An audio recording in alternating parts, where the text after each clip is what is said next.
Hello and welcome to Unity of Tacoma as we gather together today to celebrate divine joy. Yeah, we won't leave that up too long.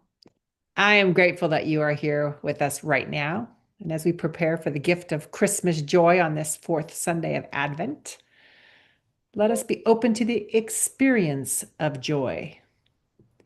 And I just want to remind you that if you're on, go ahead and put your audio on mute during the service, unless you're speaking. It will help the service go more smoothly, although I'm sure I can come up with something if it's electronic that we can botch at, but that's okay. I wanted to show you my ugly Christmas sweater that I wore today. It's not really that ugly. It's pretty cute. It's a llama. I'm into llamas and Christmas for some reason, but thank you for being with us. And we're going to move on to our announcements with Victoria. Morning, everybody. Happy solstice. The biggest announcement today is that this is solstice. And this evening at 6:30, we're going to be having a special candlelight solstice service here right on Zoom. And so everybody is asked to bring to have with you a candle or some form of light. So you can participate in the service in your own home. The service starts at 6:30, and you can use the same link as you used to get here on Sunday mornings. And we'll look forward to seeing you then. Happy solstice. Thank you, Victoria. And let's move forward with our prayer for protection, and please join in with me. The light of God surrounds us. The love of God enfolds us. The power of God protects us. The presence of God watches over us. Wherever we are, God is, and all is well. So today our topic is joy, and the title of my message is going to be Choose Joy. And that's not a person, it's actually a feeling or an action. Like love, joy is a choice, and we can choose to love others and we can choose to be joyful. And like love, joy is both a feeling and an action. It's an inner state of well being, and it's an outer expression, like this girl is showing so well, that's visible through acts of rejoicing or laughter. However, beyond such praise, the Apostle Paul and Mahatma Gandhi say that true joy is the foundation of an act much more profound than giving praise.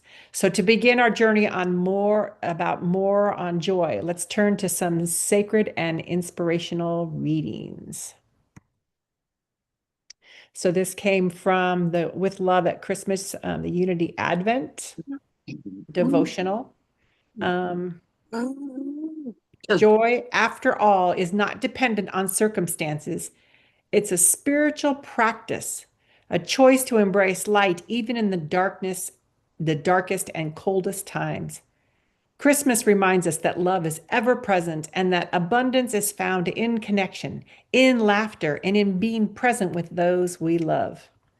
This season, let our joy be bold and boundless, not because everything is perfect, but because your heart is open and you bring joy to the celebration of life. Loved that. Thank you, Reverend Candagle. From Luke, a little bit of the Christmas story. The angel said to the shepherds, "Do not be afraid. I bring you good news that will cause great joy for all the people." Did you hear that? All the people. Today in the town of David, which was Bethlehem, a Savior has been born to you, and this will be a sign. You will find a baby wrapped in cloths and laying in a manger. So the shepherds hurried off and found Mary and Joseph and the baby who was lying in the manger. And when they had seen him, they spread the word concerning what had been told to them about this child. And all who heard it and were amazed at what the shepherds said to them. But Mary treasured all of these things and pondered them in her heart. The shepherds returned, glorifying and praising God for all things that they had heard and seen. And in this text alone, it shows joy in two different forms. One is the joy of Mary, who treasured all these things in her heart. So there's that inner joy that you don't necessarily see. And then there's the joy of the shepherds who had to go out gallivanting. Woohoo! Here we go. This is what's happening. So you've got two kinds of joy have shown in that text. Mahatma Gandhi says, service which is rendered without joy helps neither the servant nor the served. But all other pleasures and possessions pale into nothingness before service, which is rendered in a spirit of joy. We'll talk more about that. I'll get into that. But also, then I just want to pick up a scripture that's in Philippians that is similar to Gandhi's.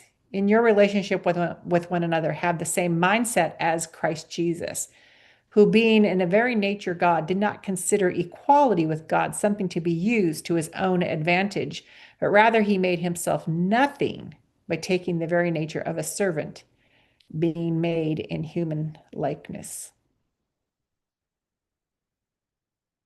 So again, choose joy, and I'm going to talk about a variety of ways that we can choose joy today.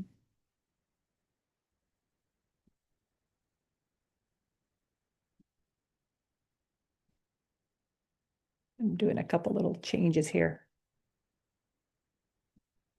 Okay, so I wanted to tell you about when I was in seminary. I lived in the Raymond House, and there was several houses that were just across the freeway from Fuller Seminary, and there was six of us that lived in the house, and we had three guys and three gals, and we had a boys' bathroom and a girls' bathroom. This is just old, really cool house, right? And we all had our own bedrooms. And then because there were six of us, we did this thing where um, it was really cool. We actually each took a night of the week that we cooked dinner. And so it was great because you got these homemade meals six times out of the week if you're going to be home, and you only had to cook once and clean up once. So I thought it was like the best. And then I realized why back when I was growing up, men wanted to marry wives because they wanted people to, they want the cooking thing, having someone cook for you is a great thing. So I know things have changed in this day and age, but I just wanted to bring this back up. I'm kind of aging myself. I got that.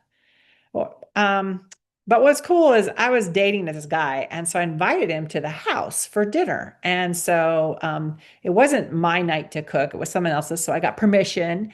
And so my boyfriend comes to dinner, and we're all sitting around, and we always had like the best conversations. It was so cool. Like where did the word butt naked come from? Those kinds of things. Deep theological conversations. And so we're sitting there and we're eating and we're talking, and all of a sudden, my boyfriend, who's sitting next to me, is humming. And everybody noticed, and everybody started giggling. And somebody brings it up and says something about him humming. And of course, we all giggle, and he's giggling along too, because it's just very cute, right? And then it kind of became the joke of the house. But I'll tell you, I actually love that he felt so comfortable in the house with these people that he didn't really know. And so he's there humming. And I thought that was so cool. I ended up marrying him. But and I look back at that to this day, I always think, his humming really was a reflection of the inner joy that he had, because he just had that. It wasn't like, he could just be doing anything. And there was this inner joy that just filled him. And I'm going to say that in the sense that his life wasn't perfect growing up. I mean, there was tragedies, there was stuff. So it's not like he had this like, oh, your life was so good, so of course you feel joy. No, but he had that, and it was very connected to his faith. So, like I said at the beginning, joy is a choice. It's a choice that we have.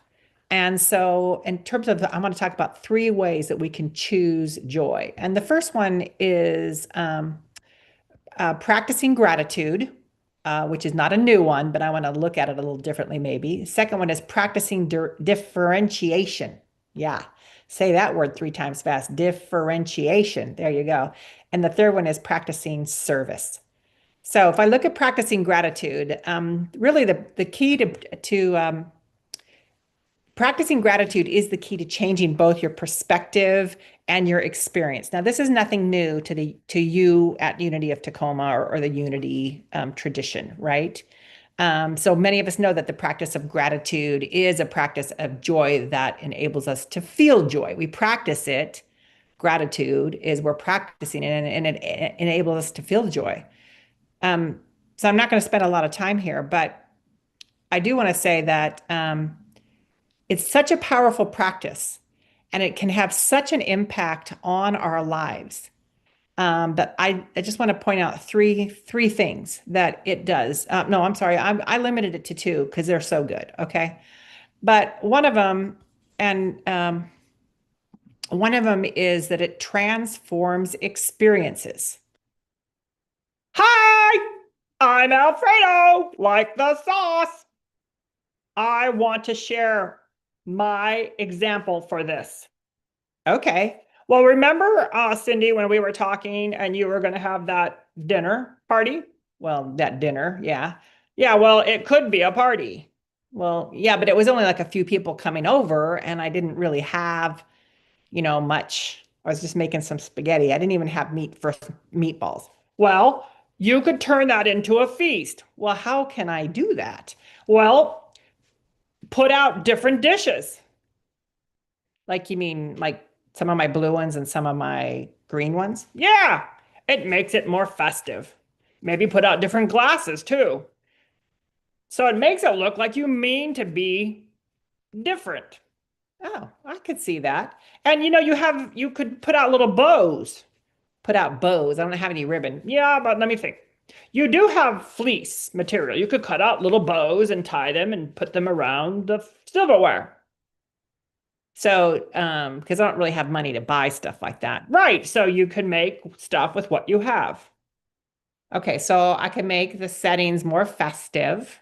Yeah, by doing that and putting out some bows. Yeah, and you could put on some music, or I could come and sing. Okay, well, you could come and sing. I have a good voice. You want to hear? Not really. La la la la la la la la la. I hope that's about the end of your repertoire. It is. Okay, well, thank you. I appreciate that. So we could have some music. Yeah, and you could play some games at the table. Like where did the word buck naked come from? Yeah, we could do that and everyone give their idea and then we vote on who has the best. Yeah. So you could turn a simple meal into a feast and transform your experience. Well, that is a great idea. So I was just by changing my attitude, I can change what I'm doing. Yes, indeed. And now I gotta go because I gotta go change the lasagna. Bye! I'm Alfredo, like the sauce. See ya, Alfredo. He always has like the best things. I always appreciate that about Alfredo. Anyway, transforming experiences. It gave me a great idea for my simple, dinner party. I think other things to transform. You could have like be in a chaotic situation, and because of your joy, you turn it into some kind of order. As a teacher, I would run these huge events for the whole school, and I remember my sister came to one, and she was like, "How do you do this?" Because there was so much going on, and I just felt like I was there and feeling peaceful and feeling joyful. And it helped me just kind of order my mind in what was happening there. Um, so transforming your experiences. Another thing is it cultivates contentment. And again, we know this, but it's that idea of, but I think we all still wrestle with it so much because our world is so commercial and even the season is so commercial. But what you value doesn't your joy can be based on what you have and not what you want or what you have to have, right? And so your budget maybe does or doesn't allow something. And so it's like just being that content with what you have. And my first home that I bought with my first husband was in Miles City, sorry, not Park City, but Miles City, Montana. And I remember when I was there for the 4 years we were there, I always wanted to like fix like this and that. And sometimes I felt like this anxiety, like we're never going to get the money to fix this or that. And every house since then that I've been to, I've always see things that I'd like to change. But what's changed, what's transformed, and I've become more content is I'm more content with where I am with what I have. And I still have ideas of what I'd like to do and change. And like right now, it's really funny. I'm going to stop unblur because if you can see this wall over here, I've got little white patches all over it. That's like, yeah, that's filling up holes. So right now in this house that needs every single wall painted, I am content with it just as it is. And so I might want to fix it up. But you know what? They're like kind of like Denise that's looking for a job. There's a right time, there's the right money, or there's the right mindset. And then I'm at peace with that stuff on my wall. And that has nothing to do with my joy for this house and my contentment for this house. And I said peace because I often find that peace and joy go together. When you have one, when you have joy, I think you often have peace along with it. So the practice of gratitude, just remembering that we can transform our experience with that. And we can also, just cultivate the contentment of having what we already have and don't have to be always looking at what, okay, I have to say that because I think it's Victoria said something about it. She thought the white things on my thing on my walls were snowballs. And they could have been. I should have just gone with that. I threw, paper snowballs all over to make my simple meal coming up more festive. So I'm going to go with that theory. Thank you for that. So that is practicing gratitude. I want to move to practicing differentiation. And I don't think that's something that most of us have ever put together with joy, but differentiation is the key to embracing your inner joy. When you are around negative people, this is where it becomes important. Have you ever been around somebody who's grumpy all the time or is negative, sees the negative bent on anything, or is angry, or they're very anxious? Now, there's nothing wrong with any of those feelings. I love that part of the Unity Church. Feelings are not, there's nothing wrong with our feelings. They're telling us something about ourselves. And so whatever we have, it's something to say. But when you're around somebody who's grumpy or negative or angry, it is so hard not to get sucked into that and go along with them. Like, oh yeah, you're right. I'm there with you. It's hard to overcome someone else's doom and gloom, and you start going doom and gloom with them, right? Especially if you live with that person or you see them regularly at work or church. That could never happen, I'm sure, but I remember when I was in seminary, I took psychology classes along with my theology classes because I wanted to integrate the belief systems with our theological belief systems, and just because I thought there was a lot of cool integrations there. But that's when I first learned about differentiation was in this psychology class on family psych, and the importance of being able to differentiate yourself from someone else. And one of the exercises that we did that I really liked was you would pick somebody that you found yourself kind of maybe too enmeshed with, and you would begin to say like, what is different about them? Oh, well, they're a boy and they're this, or they like this and that. And then what's different about me? Well, I'm a girl and I'm smart. No, wait, we're both smart. But you list the things of what makes you different. I've got this kind of family of origin. They've got that kind of family of origin. This is a value of mine. That's a value of theirs. And getting those things so that you're really identifying how you're different. And so being knowing that is a one way to make a distinction between you and them. And it is a way to help separate your emotions. I'm feeling happy and joy. And when they came in the room, they're feeling grumpy. So by working on that, developing that ability, you're setting emotional and physical boundaries. You're keeping yourself from getting sucked into their negativity. And it also keeps you from feeling guilty for setting boundaries, for not taking on their emotions.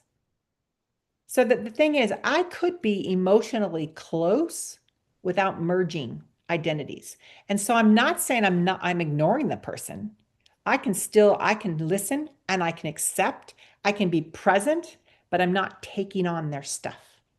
I am a separate person with my own experience, and their experience is valid for them. And I'm here to listen to it, hear it, maybe hold it for them, but I don't have to take it on. I can keep my own inner peace and joy in spite of their moods. Now, I have a friend who like hates to take responsibility for herself. So there's times when we're together and she'll say something like, "Oh, she did something and she doesn't want to face it." So she goes, "I need somebody to blame." And I'm like, "Well, just blame me." And then she'd go, "Okay, I blame you." And it's like, it was funny because for me, it's like, I don't care. It's not going to impact me. I don't, whatever. It's like, I'm not to blame. And even if I was, it's like, I don't care. It's not going to impact how I'm feeling. I've been able to differentiate myself and say, no, that is not who I am or what I am. So it worked out for both of us because she would blame me and then she would feel better and I would be blamed, but I didn't care because I didn't do it. And so it made a really good relationship. I don't know if that's tough. I mean, there was kind of a tongue-in-cheek kind of thing as we did that. So, but it still was, it just shows that ability of how you can be around somebody who's struggling and support them, but you're not taking on their stuff. You don't lose yourself, you don't lose your wits, you don't lose your own autonomy around that person. And you can start to, you're better at self-regulating your own emotional state. It's not based on the people around you. And sometimes people, they always say misery loves company. And sometimes that's very true. And someone's not, they're feeling miserable. I don't know if they really want anyone else being miserable, but they want someone to be there present with them. And so I can be there present with them and not feel the misery. And it actually is very comforting to them. I don't have to jump in and say, okay, yeah, let's all be mad at this person or let's all be sad about this thing. But I can support that person. And the last thing is that if you once you get that differentiation going, you don't feel like you have to change them or control them. Like I don't have to say, you need to do this so you can change that, or that try to manipulate them so that they're doing what I want them to do. So the idea of differentiation with somebody allows you to separate yourself and it allows you to keep your own emotional state and your presence of mind being present with them, but then not having to change them or control them. And it makes for much healthier relationships. You don't have to sacrifice your inner joy when you're around negativity, despair, or depression. And you can be present for that other person. So the third thing I want to look at is the practice of service. And the practice of service, I want to look at a word study first because I thought, well, how much is joy used in the Bible? So I looked up and Jeremy Girdes, and I don't really know how to say his last name, but I'm just going to say that's what it's like. But so I have his website and stuff. He did a word study on the word joy. And, so I read a bunch of stuff that no one's ever going to, probably most people are never going to want to know. So I'm going to try to just summarize, I think, the cool parts. But in the Old Testament, there are two dominant words for joy. And what's cool about them is that, one of them is has both, it refers to both the external expression, right? The doing, you're expressing your joy, and the other one is the abstract feeling within. So one word means both of those, feeling the joy in within and expressing it outwardly. The other one is it refers to, it means like to rejoice or be joyful, but it has a feeling of where it's focused on physical expression, like it sounds, right? To rejoice, but it comes from like you're feeling joyful because of a spontaneous, and I like this part, unsustained um, uh, external thing that happens. So something from outside happens along, you're like, yeah, this is so good, but it's unsustained in what's keeping that joy. And the joy you feel is unsustained. So it's like it's a burst of excitement over something, but it's not a sustainable thing. So in the New Testament, there are three words that are dominant for joy. And one of them, again, is the inner joy and gladness. And the other one is the outward expression. The third one, and so again, both of them have this inward and this outward. So I love that, in both in Hebrew and Greek, they have that concept.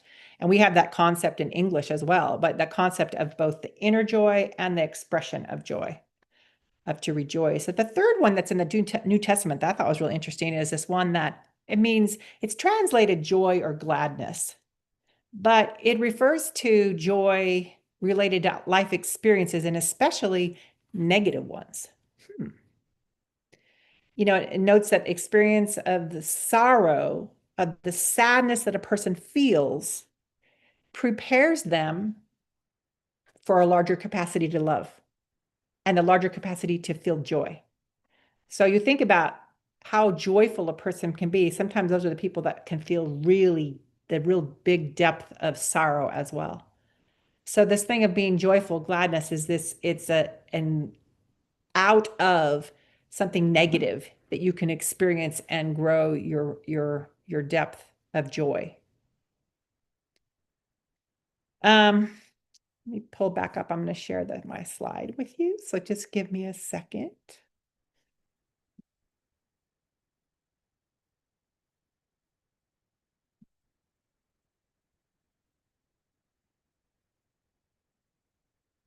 So I'm going back to Mahatma, and I put his name in one of my songs and I say it flawlessly. I sing it flawlessly, but I obviously am struggling this morning to say it. But Gandhi said, service which is rendered without joy helps neither the servant nor the served. But all other pleasures and possessions pale into nothingness before service, which is rendered in joy. Now, Gandhi viewed joy not as a fleeting pleasure, but as a deep inner peace. And he was very much about peace. But that peace also is connected to the spirit of joy.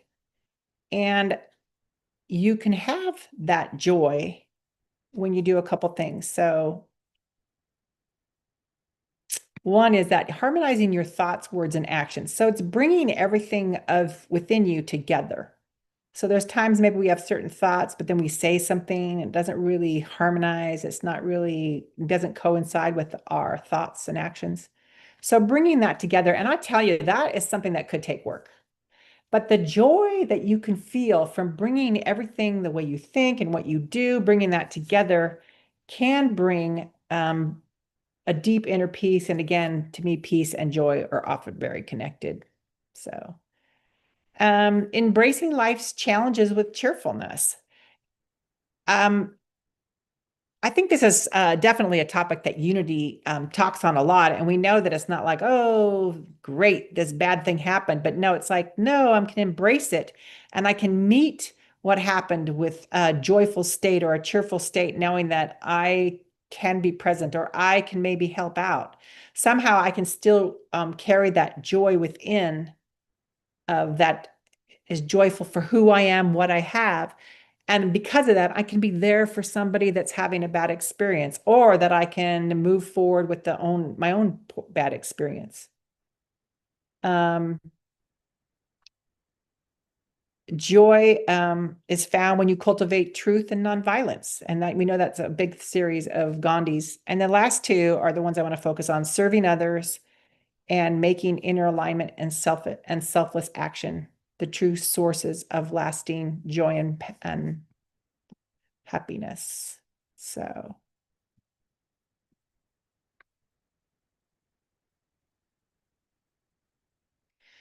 the Apostle Paul kind of adds that when he was talking about, Jesus coming, he's God and he comes to earth as a human. And that is, he became a servant, from a deity to a servant. And so this made me think, I'm watching a series right now called Victoria. And it's a series about England's Queen Victoria. In the latest episode that I watched, they show the stark difference between the wealthy of the royalty and the poverty of the regular citizens. And so the queen, in thinking she's going to help the silk makers of the basic people of the town who make silk, she throws a big ball so that the wealthy go out and get new dresses made out of this fabulous silk. And so at some point they're showing the lavishness of in the palace with the big ice sculpture. It was like a big swan. I think it should have been a llama, but a big swan was nice. And then the clothes, oh my gosh, these big dresses that are just beautiful, and all the men too, all the things that they're wearing. And so you see what they're doing and all the exotic food. And then they're showing the townspeople or the country people outside the gate, and their clothes are drab and they're old and they're, yelling, "We want to eat," because they're starving to death. And so they're going back and forth between these two scenes. And at some point, the queen goes to the window and she sees this, and she's really disturbed because she really does feel for her people and she wants to help them. And she thought what she was doing was helping, but then she's realizing just how many people out there are not finding this ball helpful for them and think it's a waste of money.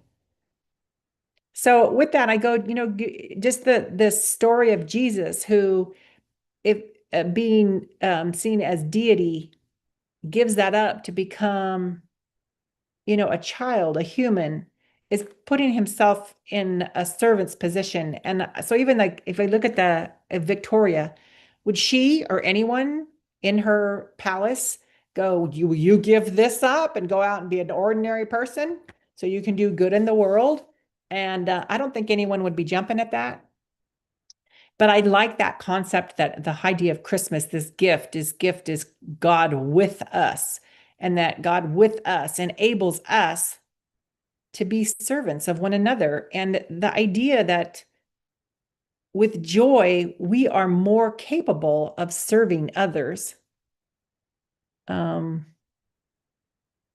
it's a beautiful thing, because when we think of joy, it's like, okay, let's have the party, let's have the celebration. But the idea of having joy within you and then taking that and using it to serve others, it's a sign of a lasting joy.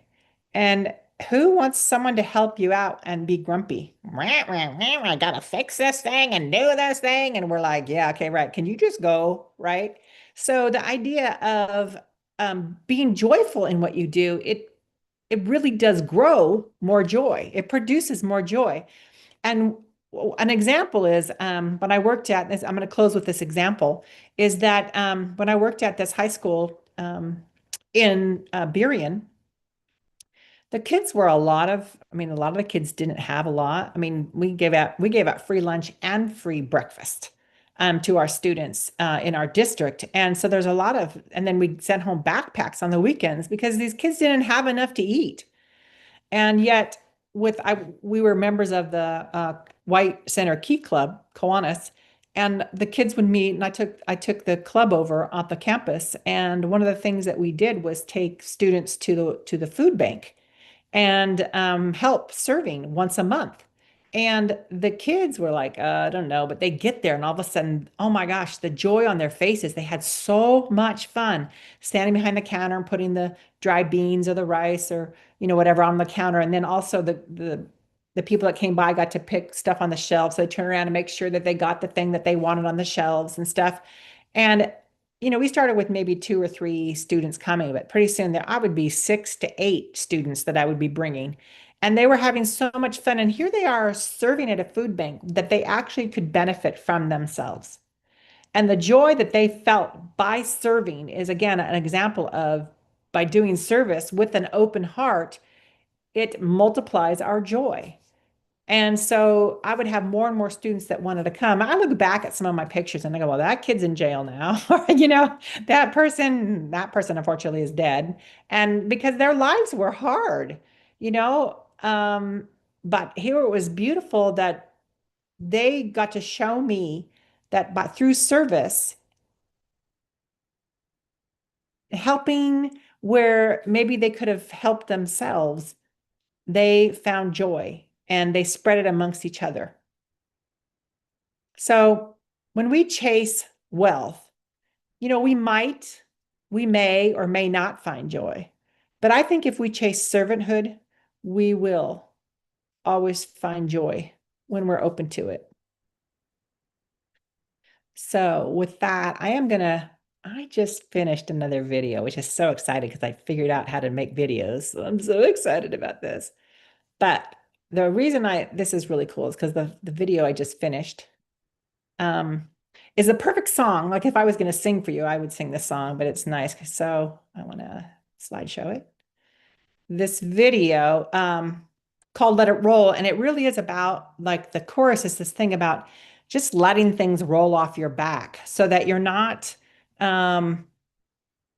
worried about stuff. There's a joy within you that you can hang on to. And the verses are like how we would reach out and help others in need. And that sometimes that really offends other people. But it's really kind of like the verse and the chorus is showing this differentiation between this ability to let things go when people are mad at you for doing good and what you can do for good. So I'm going to go ahead and do this. If the sound is not on, people can't hear, someone, give me a thumbs up or something real quickly, or type in chat that you can't hear it.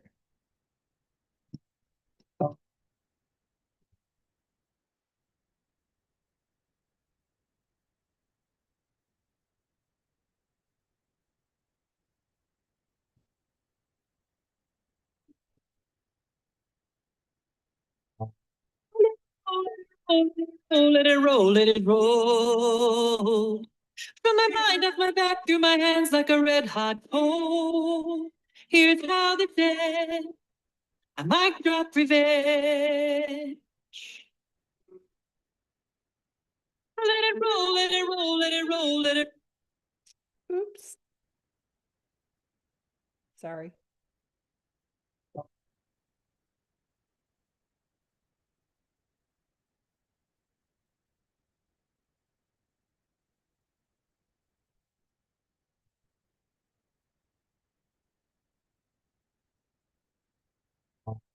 Let it roll, let it roll, let it roll, let it roll, let it roll. From my mind, off my back, through my hands like a red hot coal. Here's how they said, I might drop revenge.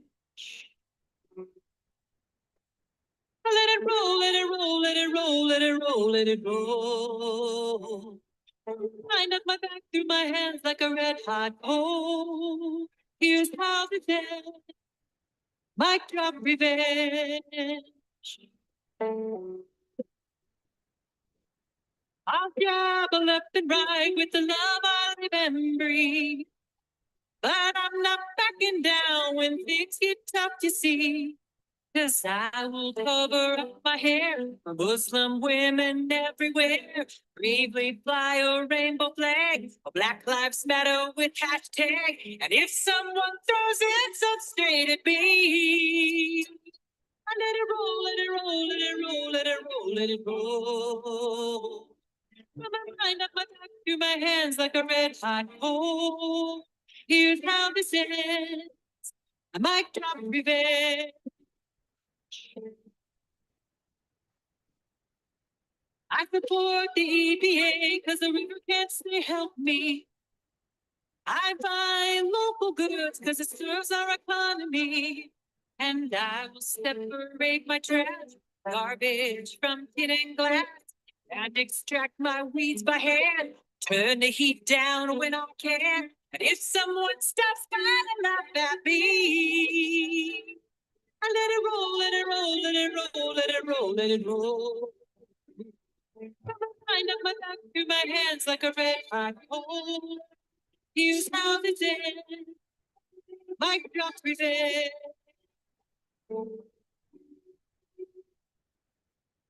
Black, brown, or gay, I may not be, not native or a refugee, but I will stand with you because you're human too. Complacent I will never be when things go south like ducks or geese. When bad wolves huff and puff, I'll say enough's enough. Let it roll, let it roll, let it roll, let it roll, let it roll. Up my back through my hands like a red hot coal. Here's how this ends. I drop revenge. I let it roll, let it roll, let it roll, let it roll, let it roll.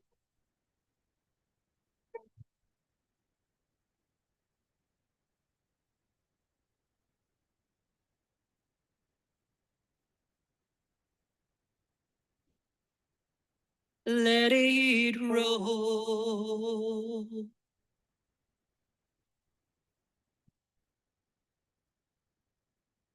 So I want to move into a time of meditation. And so get yourself comfortable, maybe not too comfortable. No, I think meditation is great. If you end up falling asleep during meditation, two things. One is maybe you need it. And the second thing is that it gets in anyway, because our ears are still hearing, our brains are still working. So get yourself into a position where you can breathe in and breathe out. Pay attention to your breath. And we're going to do a differentiation exercise. So breathe out. I want you to pick somebody that you struggle being around, that you find yourself sometimes hard separating from them, and that they have an influence over your moods or your attitudes. And pick that person.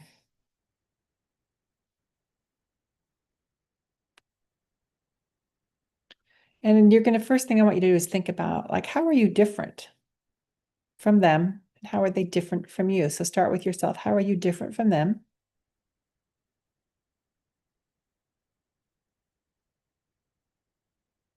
Could be looks, it could be gender, it could be background, it could be beliefs. How are you different from them?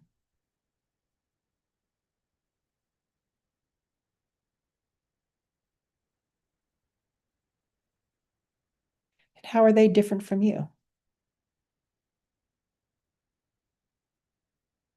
What do they possess that's unique from what you have?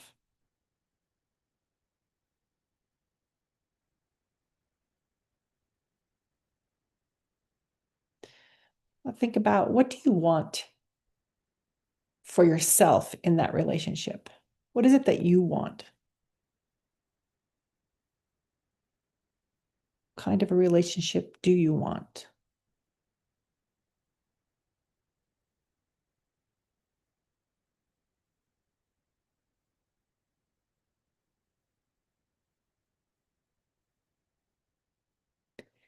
If you know what they want from you, make a note of that. If you're not sure, leave it open and say, what is it they want from me?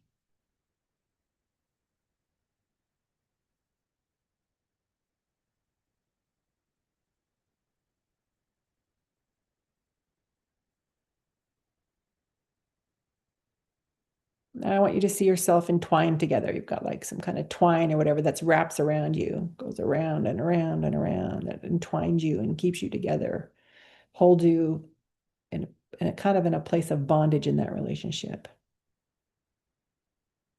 And once you've wound yourself up, I want you to take a pair of scissors and cut those strings and see yourself separating from that enmeshment.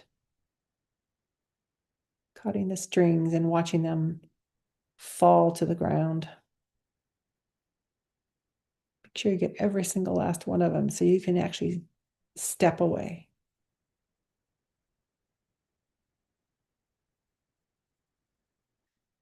Let go of that enmeshment. And you can say to yourself, I'm letting go of this enmeshment. I am separate from you. I am different from you. We are two different people.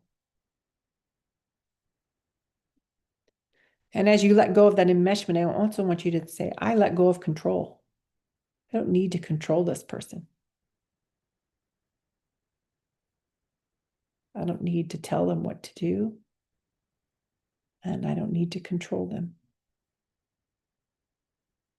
And let that go.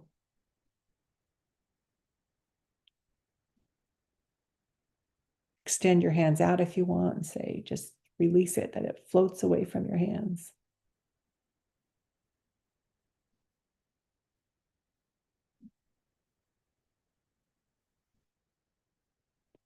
And now as you release that, you can now step back towards a person and say, what can I do to be present for that person? But I am a separate being, but I'm coming back to say, what can I do to be present for you? That I can do to help you if you want help. Can I listen to your pain or your sorrow? Can I affirm the struggle that you have, but not take it on myself? I am there and present for you, but I am here. We can come together and share words, but I don't have to get myself sucked into you.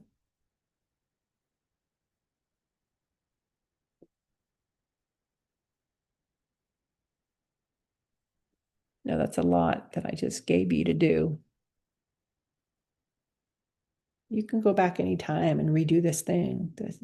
You may have to do it multiple times with the same person, but visualizing the differentiation, why you're separate, and that you are allowed your own feelings and your own thoughts. You don't have to conform to the other person, and you don't control the other person. Let both of those go. And any guilt that comes up over that, or shame, let those things go. And then the last thing I want you to think about doing is, what can you do to serve that person? How can you do something for that person that serves their higher good without expecting something in return? What does that person need? And if you don't know, you could ask. We don't have to go around through life and knowing everything or assuming. We can ask. Asking is a great thing.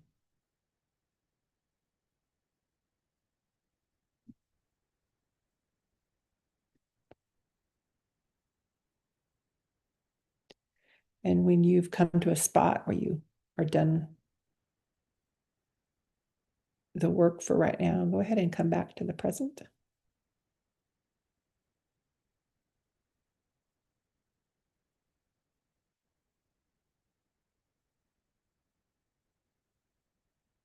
In the Gospel of John, it says that Jesus said, "These things I have spoken to you, that my joy may be in you and that your joy may be full." There's plenty of joy being passed out, the divine joy that's out there. It's not anything that's scarce. It's there, it's abundant, and it's available for everyone. A lasting joy is available to you. May you embrace it fully this week as we move through the Christmas season. And in closing, in chat, I want us to do the benediction chat that we do. If you can pull up chat, and I'd like you to put something in there. Click on everyone. And what is something you're going to do this week of service? I want you to put that in chat. How are you going to be of service to somebody this week?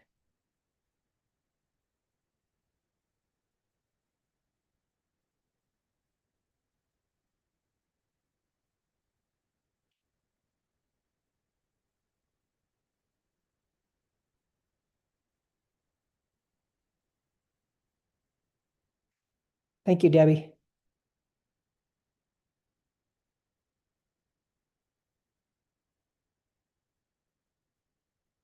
And I'm going to read some of them out. Serving meals, calling some past friends and let them know you're thinking about them, making dinner for friends and neighbors. Yeah, call a friend. You know, meals are wonderful. Meals are very healing. So sitting with Trish through the holidays so she's safe and David could spend time with his family. Lovely. Just being present. Yeah. My sister sent this beautiful thing on Facebook that said, "All I want is your presence. I want love for you, joy for you, and peace for you." And it was like in the presence of just being present. And I thought, I love that. Yeah, being with your family. Good.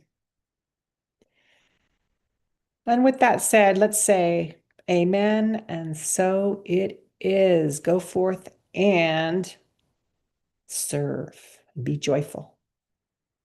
Thank you, Marcia and Victoria. I see those. Holding positive intentions for others. Love it. Spending time with people that you love or struggling. Nice.